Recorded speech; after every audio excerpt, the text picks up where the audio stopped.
What's up, you guys? Welcome to another episode of Ask Alex, where this is a show where I take all your questions and answer them here on my show. But today I got a special interview today. I got a chance to interview Miss Natalie Lauren. And for people who don't know her, she has worked with a lot of cool artists like Andy Mineo, Lecrae, like a lot of Reach record artists, and not just them, but a lot of other artists within that same genre. Miss Natalie, how are you doing today? I'm well, thank you. Thank you. I'm doing well.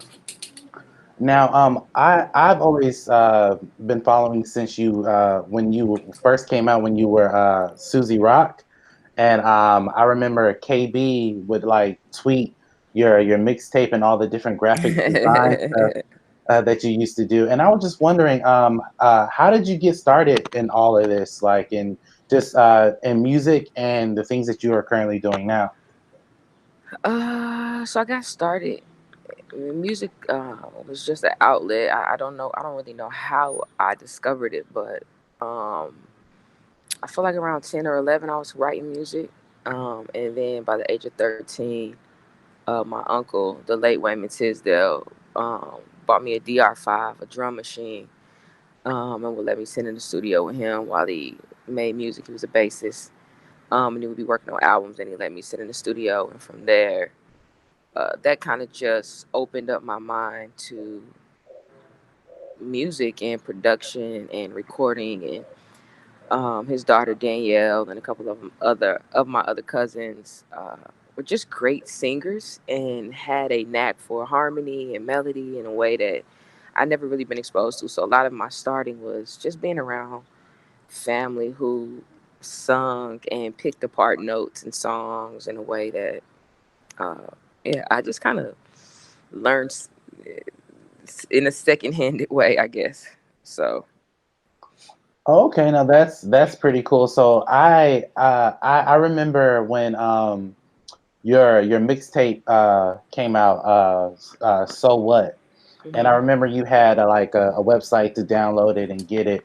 And hmm what really piqued my interest, aside from the mixtape, was the graphic design that you did. And I was just wondering, like, how did you get into graphic design? Because I noticed that those images that you would make and create, those are images that you did. And I was wondering, how did do you have a background in creating that type of stuff, or did you go to school for that or anything like that? yeah, so my background is in fine arts, which was in college. I have a background. Well, in high school, I did fine arts and painted my entire life. But then I went to college for web design, web development, and graphic design. So I have a degree in web development and graphics. So went to school for that and just kind of did that for the first, I guess, 5 or 6 years out of college. And then freelanced my way into more of art director positions and implementing graphics with music and stuff like that. Now that's actually cool, and I wanted to know, like, where did the concept of "so what" come from when you were creating that project? Man, that's so long ago. That's probably more than 10 years ago. So I cannot even I I don't even know. I just remember me and my good friend John. Um it's John Webb who produced that record. Yeah, it was a long time ago. I can't even Oh, I can't even remember. oh, it's okay. Like, it's funny because I was listening to that album about a week ago, just refreshing it. I remember when it came out, and I was like, "Yo, this is really dope." And I actually met you before. I remember you came down to Pensacola, Florida, to do a tour with Pastor 83 and the Truth.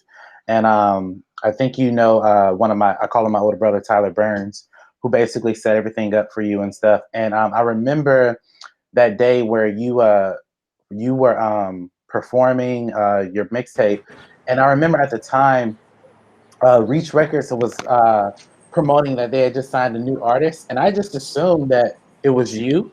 And I was wondering, did you ever receive any opportunity, not necessarily from Reach Records, but any opportunities to be on someone's label of that kind? Yeah, I think the first person that ever tried to sign me was actually Thizzle. Hmm. Well, a long time ago. But after that, I think my relationship with Reach and other labels was less of me being an artist and more of me being a songwriter. And eventually, I became the A&R director of A&R at Reach for about a year and a half.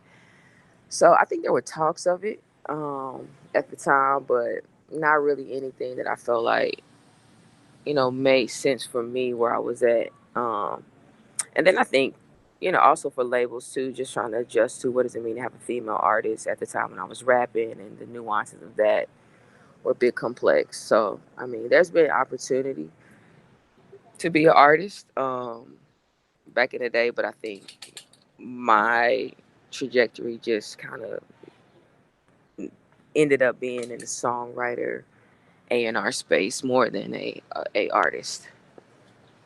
Okay, now you mentioned about being a songwriter, and that's one of the things I forgot to introduce during the intro is that you are a songwriter, and you've actually written for a lot of prominent artists like Iggy Azalea and other artists of that nature. And I'm just curious, as someone who's a creative myself, how did you get into the field of writing for these professional artists?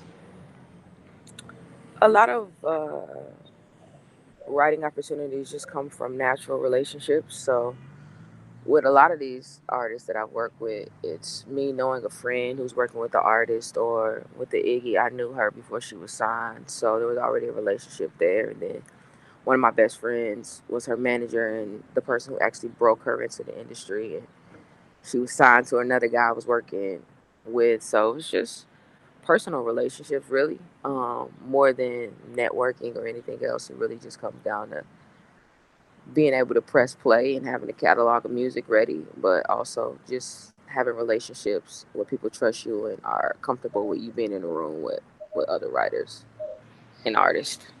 Oh, okay. Now that's actually cool that you were able to have those relationships during the time you were writing songs, and still even now. And I've always wondered, like, because I remember when Sho Baraka did High Society, and for a long time I thought that was a label, even though he would say all the time it's not a label. But for a good bit, I thought it was a label at some point, and one of my favorite artists, well, all of you guys were my favorite artists, but you in particular and Show were my two favorite artists on that particular project. And I was wondering, have you guys ever thought about just doing just a collab album, just you two, just like going off the top? Nah, me and Show haven't. I love Show. Show's one of the creators I look up to a lot. But we haven't. We talked about doing some high society stuff back in the day, but I think where everyone's career has taken them at this point makes it impossible. And I think high society was special because it was timely, and spoke to a need in the space that we all existed in back then. But nah, me and Show haven't talked about a collab album. Oh, okay. I think that that would be an amazing album if you guys do decide to do something of that nature. But also wanted to ask you, you put out, I think it was in 2014, you put out this mixtape I think it's called, I don't want to say it's Neverland, but it's basically like 12 tracks of you singing and rapping. The name escapes my mind, but one of my favorite songs from that album is Heart of Sand. And Oh, you talking about Cliff Notes? yeah, Cliff Can Notes. you hear me okay still? Yeah, I can hear you. Okay. And I just wanted to know if where did Cliff Notes originate from? Because each individual song that you put out on that mixtape really spoke to me in a very personal way, and I was just wondering how did you prepare for that particular mixtape? Yeah, that mixtape was really just a bunch of demos of songs that other artists hadn't taken. On top of like in the moment, I think I was going through a pretty tough breakup, one of my first like real breakups. So I think between just a lot of songs that hadn't got placed on artists, Hmm. and then me kind of processing through the breakup and those immediate emotions, it just I got that merged together in a mixtape and just tossed out. Now, have you ever thought about doing like I've always thought that you would probably like release like a part two of that because I still listen to Cliff Notes now in 2019, and I was wondering, like, have you ever thought about doing something else that's referring to your that particular project? I don't know if it would be Cliff Notes too. Uh, I write a lot of R&B and love music, but I also write from a very personal space. So Mm. I would have to have my life would have to be in a space to where it can express some of those same sentiments. So I mean, there may be music like R&B style love music in the future, but right now I can't force it. You know what I mean? So it's Yeah, just like if it happens, it happens. If not, no big deal. right, right. And I want to tell you personally, it was an amazing project. Actually, one of my favorite songs that you have done was a song called "Red Eyes" from your project "Red Eyes and Blue Skies." Mhm. And the song "Red Eyes" for me was very personal for me. I've had family members who've struggled through cancer, and the way, especially how you shot that video of the song "Red Eyes" was it was kind of like a journey of what you went through during this tragic time. And I wanted to ask you because I'm a fan of just directorial and videos. Um, was it hard for you to do a music video to that song? Because for me, when I watched the video, it seems like even though you're somewhat acting in the video, it seemed like to me this was something that you were going through even in the midst of you making the video. Yeah, I mean, I was a couple weeks out from burying my aunt at the time, who I had taken care of on her in her final days. So it was pretty rough. And we didn't really have a budget. I didn't have much money for a budget show put it together, so it was very organic, I think, and special to me. And some of the I guess scenes that I tried to reenact were things that were actually happening, like me giving my aunt pills or wiping her lips, stuff like that. But yeah, it was a rough time. And the video wasn't shot. I don't know. It was just, it was more of an expression. It was more therapeutic than anything. I don't think I was trying to make art. I think I was just trying to process what I was dealing with. You know what I'm saying? Yeah. Yeah, and I really enjoyed the video. Also enjoyed the music along with the video. But I just wanted to ask you a couple more things, like because I know that you are super creative, and I just wanted to know what creatives aside outside from music or in music that just inspire you to do what you do. Um, there's a painter that I love. Her name is CJ Hendry, who Mhm, I've been following. There's some other writers. One of my roommates, his name is Will, WJ. Lofton, I think is his IG, but his mhm, name is Will. Jasmine Mans, Alicia Harris. Those are a few of the writers who I feel like have been stretching my mind. Swoop, who's one of my best friends, mhm, is probably one of my biggest spaces of inspiration. And then on the art side, a lot of fine artists, illustrators. Yeah, it's a long list of people. Okay, no, I'm glad I had the opportunity to ask because like for me I know I like to know where a lot of creators draw their creativity from, and for me like I'm into like movies and TV, so I have a lot of directors and actors that I draw from. But I've noticed like on your Instagram you travel a lot, you know, you go to different places like Cali. I think you were recently in the Bahamas just chilling, hanging out, and I just wanted to know like how do you balance your work life with your personal life as an artist that you are. I don't know if I ever reach balance, but I try to just pay attention to myself, being aware of how my body feels, how my mind feels. I have friends who kind of speak into my life and can notice when I'm not taking care of myself well.